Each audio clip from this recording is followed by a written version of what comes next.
Hello students, I am Ritin Dauliya, your NEET chemistry mentor. और student, आज अपन स्टार्ट करने जा रहे हैं आपका next part, that is completely about the interstitial voids और holes in a crystal lattice. Last previous part तक हम लोगों ने पैकिंग एफिशिएंसीज के बाद पैकिंग फ्रैक्शंस और पैकिंग एफिशिएंसी के दौरान सारे के सारे अरेंजमेंट्स चेक किए थे।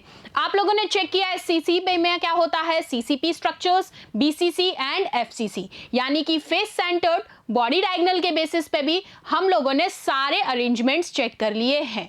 अब वहां से आपने एक चीज देखी थी कि जब हम पैकिंग एफिशिएंसी निकाली थी लाइक 54%, 52.4%, हम लोगों ने पैकिंग एफिशिएंसीज निकाली थी 74% इन the case of CCP and SCP.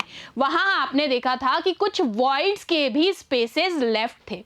तो वो वॉइड्स जनरेट कैसे होते हैं, इस वाले पार्ट में हमको यही पढ़ना है कि वो जो स्पेस आया था, वो जो वॉइड जनरेट हुआ है उस क्रिस्टल में, वो एक्चुअली कैसे जनरेट हुआ और उसका पैकिंग फ्रैक्शन वहां पर क्या है। तो चलिए स्टार्ट करते हैं इस सेशन को। दैट इज अबाउट द इंटरस्टाइसेस, और यू कैन से वॉइड्स, और you can say holes in a crystal. आइए, तो सबसे पहले आपको ये पता है कि कोई भी पार्टिकल एटम है, हम यहां पर बात कर रहे हैं क्लोज पैक स्ट्रक्चर्स की। शुरुआत से ही मैंने ये कहा है कि हम एक क्यूब को लेके बात कर रहे हैं, and this totally about the arrangement of molecules और atom in a crystal lattice pattern. तो वहां पर आपने कहा, जब मैं एक अरेंजमेंट कर रही थी ऑन रेगुलर बेसिस, जैसे मैंने आपको बताया था मम्मी जब मिठाई का डिब्बा पैक कर रही थी, याद आई बात कि मम्मी मिठाई का डिब्बा पैक कर रही हैं, एक तो रेगुलर अरेंजमेंट कर रही हैं, एक इन बिटवीन द स्पेसेस जब मम्मी लड्डू अरेंज कर रही हैं, तो वहां पर आपने देखा कि कुछ गैप जनरेट हुआ। उसी गैप को आपने यहां पर नाम दिया है वॉइड्स, होल्स और इंटरस्टाइसेस। तो देखिए, अब मैं 1 to 1 फिर से उन्हीं केसेस में बात करूंगी। दो ही फॉर्म्स हैं, टेट्राहेड्रल वॉइड और ऑक्टाहेड्रल वॉइड। अब टेट्राहेड्रल और ऑक्टाहेड्रल आपको ज्योमेट्री से ही याद आ जाना चाहिए, बस उस ज्योमेट्री के अंदर आपको उस वॉइड की स्पेसिंग चेक करनी है, दैट्स इट। आओ, अब हम क्लोजली पैक्ड अरेंजमेंट देखेंगे क्रिस्टल के अंदर, और यहां पर इसी फॉर्म को आपसे जो एग्जामिनर जी हैं अपनी प्रिय लेवल ऑफ लैंग्वेज में पूछ लेते हैं कि जनाब ये बताइए, ये जो स्पेस यहां पर रह गया है left out in between the sphere, उसको क्या कहा जाता है। तो उसको यही कहा जाता है जो मैंने अभी आपको 2 से 3 बार रिपीट किया, either they ask you in the form of voids, और in the form of holes, और in the form of interstices, और आप जो जानते हैं देसी भाषा में, यानी कि जो गैप जनरेट हो गया उस अरेंजमेंट के दौरान। बात समझ में आ गई यहां तक। अब चलो इसको आगे। अब सबसे पहले 1 to 1 अगर हम सीसीपी यानी कि क्यूबिक क्लोज पैकिंग और एचसीपी हेक्सागोनल क्लोज्ड पैकिंग, क्या कहा मैंने, I repeat it again, CCP cubic close packing and HCP hexagonal close packing के अंदर इंटरस्टाइसेस यानी वॉइड्स या फिर होल्स जो हैं वो 2 टाइप्स के होते हैं। कौन कौन से, टेट्राहेड्रल इंटरस्टाइसेस और यू कैन से ऑक्टाहेड्रल इंटरस्टाइसेस। अब हमें इन्हीं को चेक करना है 1 to 1। आओ, सबसे पहले मैं डिस्कस करूंगी आपके साथ टेट्राहेड्रल इंटरस्टाइसेस के बारे में। अब ये नाम लेने में अगर बहुत दिक्कत हो रही है इंटरस्टाइसेस, तो इसको रख दो साइड में। एक फॉर्म है, तुम अपने मन से बस होल बोलो, वॉइड बोलो, गैप बोलो, समझ में आना चाहिए, कुछ भी बोलो, ये टर्म्स बस दिमाग में रखना कि ऐसा कुछ लिखा हुआ आ जाए जो तुम्हें बोलने में डिफिकल्टी लग रही है, तो वही है तुम्हारा आंसर, हर बार नहीं इसके केस में। चलो, अब यहां से हेक्सागोनल क्लोज पैकिंग को चेक कर लें। सबसे पहले सीसीपी और एससीपी के रिस्पेक्ट में मैं बात कर रही हूं। आपको मैंने बताया था कि ईच स्फीयर जो था सेकेंड लेयर का, वो टच कर रहा था third sphere of first layer. कैसे, अरेंजमेंट कैसे था, आओ, पहली लेयर बना रही हूं मैं यहां पर, ठीक है, और इसकी जो दूसरी लेयर मैंने बनाई वो बनाई है इन बिटवीन। चेक कीजिए, ये देखो, सेम ऐसे ही अरेंजमेंट आपको करना है यहां पर एटम्स का।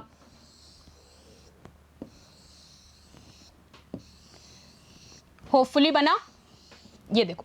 अब आप मुझे बताओ कि क्या ये अरेंजमेंट कुछ वैसा नहीं लग रहा है जो एक बताया था, A B type of arrangement, means कि A layer is totally varied from B layer. क्यों है, क्योंकि यहां आप गैप देखिए और सेकंड लेयर का गैप देखिए। अब इन दोनों लेयर्स के बीच में जो गैप जनरेट हो रहा है, यही है बेटा इंटरस्टाइसेस, वॉइड्स और होल्स। आ जाओ, अब यहां तुमको क्या देखना है सिर्फ कि कितने नंबर ऑफ एटम्स ज्वाइन कर रहे हैं या फिर टच हो रहे हैं या फिर सराउंडिंग एटम और सुनो तो नेबरिंग एटम, किसी भी लैंग्वेज में आ जाए बात वही रहेगी, सिर्फ समझना है। तो ये देखिए, मैंने कहा ये जो वॉइड जनरेट हो रहा है, दिख रहा है रेड कलर से मैं मार्क कर रही हूं इस वॉइड को। ये जो वॉइड्स हैं ये किसके केस में बताया है मैंने अभी? टेट्राहेड्रल के केस में, सीसीपी और एससीपी की पैकिंग में। तो देखिए, each sphere of second layer touches with the spheres of first layer, बिल्कुल बात को करस्पॉन्ड कर रहा है। चलो इसके आगे मैंने यहां पर कहा ये जो वॉइड बना, ये स्मॉल स्पेस, इसी को आपने क्या नाम दे दिया? सिर्फ ये जो वर्ड था उसके आगे लगा दो टेट्राहेड्रल साइट। कोई नया काम नहीं किया। टेट्राहेड्रल में पूछा, सेम अरेंजमेंट वही बनाया जो हमने पैकिंग एफिशिएंसी के दौरान अरेंजमेंट सीखे थे, एग्जैक्टली वही अरेंजमेंट है, सिर्फ वहां से वर्ड को पिक करना है और नाम के आगे टेट्राहेड्रल लगा देना है, उसके अलावा कुछ भी नहीं करना है। तो क्या करोगे? सेम चीज, पैकिंग एफिशिएंसी देखा हमारे पास पैकिंग एफिशिएंसी कितना था? 74%, लेकिन वो पैकिंग फ्रैक्शन था किस केस में? सीसीपी का। यहां पूछा है वॉइड स्पेस, तो वॉइड स्पेस क्या होगा? 100 में से 74 माइनस करना, कितना बचा? 26। तो 26 होगा यहां पर आपका वॉइड स्पेस। उसी को जो एग्जामिनर जी हैं वो आपसे कहेंगे कि what is the tetrahedral site space vacant in a CCP और एचसीपी क्लोज पैकिंग। तो आपका आंसर होगा 26, नॉट 74। ये गलती मत करना। 74 is the packing fraction, 26 is the void space left out. Clear है? बस याद रखना है कि टेट्राहेड्रल में पूछा है या फिर ऑक्टाहेड्रल में। ये बात मैंने अभी आपके साथ की है टेट्राहेड्रल के रिस्पेक्ट में। क्लियर है? चलिए आइए नेक्स्ट प्रोसीड करते हैं। अब यहां लैंग्वेज भी चेक कर लेते हैं, जो मैंने बोली क्या वो बातें सही भी हैं या नहीं। तो चलो थोड़ा बहुत आओ कोरिलेट कर पाते हैं इस चीज को। Thus they leave a small space in between which is known as tetrahedral site, or you can say interstices, or you can also say the vacant space between four touching spheres is called tetrahedral void। यही तो language है जहां पर आपको क्या लगता है कि भाई क्या लिख के दे दिया इतना बड़ा, अब तो क्वेश्चन सॉल्व नहीं होगा। कुछ भी नहीं लिखा है, वही चीज़ें लिखी हैं जो मैंने आपको अभी वर्बली समझाई हैं। तो क्या कहा? उसके नाम के आगे लगा दिया टेट्राहेड्रल, वही वॉइड है टेट्राहेड्रल वॉइड। कितने टचिंग स्फीयर्स हैं? 4 touching spheres. In the case of tetrahedral void there are 4 touching spheres. चलो अब आओ, अब यहां पर देखो, मानो चलो कि अगर एक स्फीयर जो है अलग 3 स्फीयर्स को टच कर रहा है अपनी बिलो लेयर से, और 3 स्फीयर्स को टच कर रहा है अबव लेयर वाले। क्या कहा मैंने? जो सेंटर वाला स्फीयर है, 3 तो अपर लेयर के स्फीयर्स को टच कर रहा है, 3 बिलो लेयर्स के स्फीयर्स को टच कर रहा है। तो आपने यहां पर कहा कि 2 टेट्राहेड्रल साइड्स जनरेट होंगी विद इन 1 स्फीयर। बिल्कुल होंगी, क्योंकि कॉरस्पॉन्ड टू 3:1। और यहां आप देख रहे हैं upper and lower both the cases, तो 2 साइड्स जनरेट होंगी। सी, अब यहां इस चीज को डायग्रामेटिकली भी समझ लेते हैं। आइए इधर, तो आप यहां पर देखो बेटा, मैंने एक केस उठाया। फर्स्ट, ये जो आपके 3 स्फीयर्स हैं 1, 2 एंड 3, थोड़ा सा लेफ्टी हो गई मैं, सो द राइटिंग वेरी। तो देखो 1, 2 एंड 3, तीनों स्फीयर्स के बीच में ये दिख रहा है आपको वॉइड, यही कहलाएगा टेट्राहेड्रल वॉइड।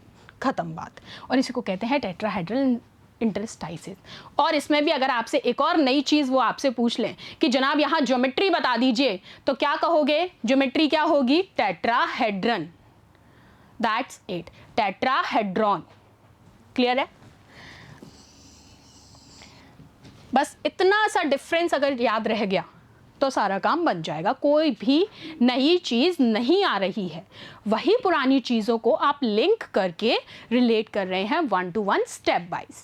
चलो अब यहाँ से आपने एक और चीज़ चेक की कि जो टेट्राहेड्रल साइट है वो कभी भी does not mean the site in the tetrahedral in geometry, but it means that the site is surrounded by 4 spheres। क्या देखा कि आपकी ये जो टेट्राहेड्रल साइट है ये हमेशा 4 स्फीयर से सराउंडेड रहती है, और ये सेंटर्स को भी ज्वाइन करती है और एक रेगुलर टेट्राहेड्रन बना तभी तो रही है। सी, कहाँ गया? मैं यहाँ बना रही थी। अच्छा, देखो यहाँ 4 एटम है या नहीं, 1 2 3 4। अब मैं इन चारों को कनेक्ट कर दूं तो ज्योमेट्री कैसी बन रही है, ये टेट्राहेड्रॉन दिख रहा है, मैं कनेक्ट कर रही हूं चारों को, 1 2 3 4, बन गया टेट्राहेड्रॉन।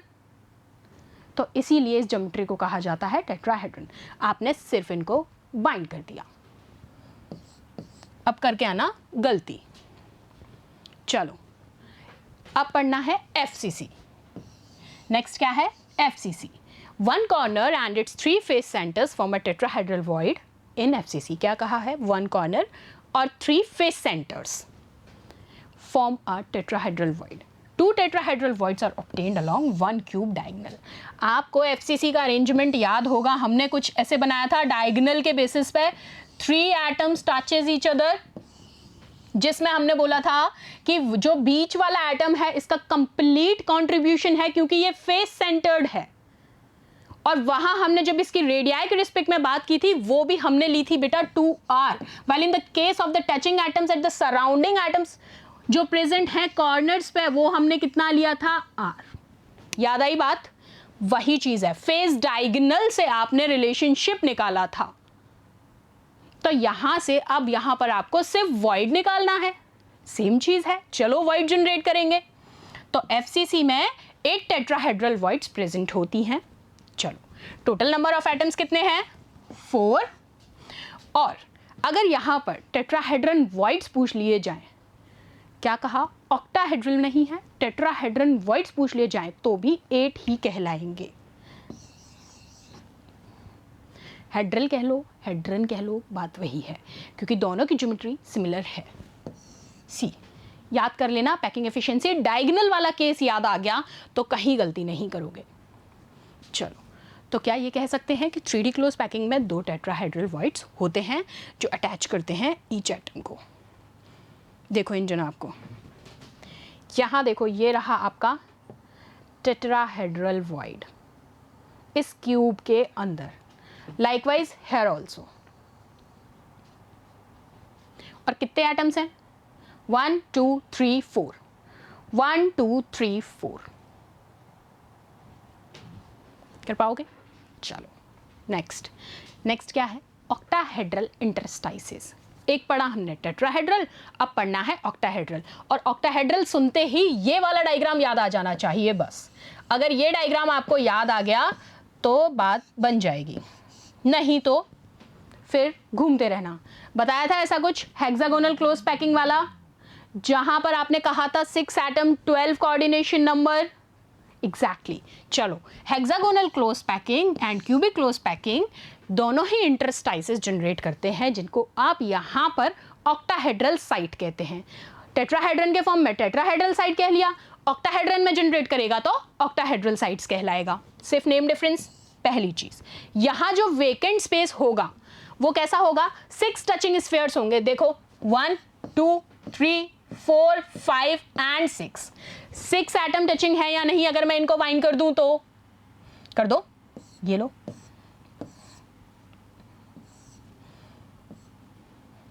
ठीक है, कुछ थोड़ा रफली सा बनाया, गंदा सा, बट तुम समझ गए जो अपन ने वहां बनाया था।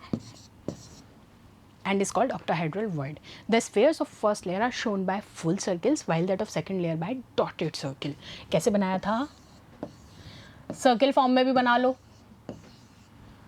जबकि सेकंड हमने ये बनाया था।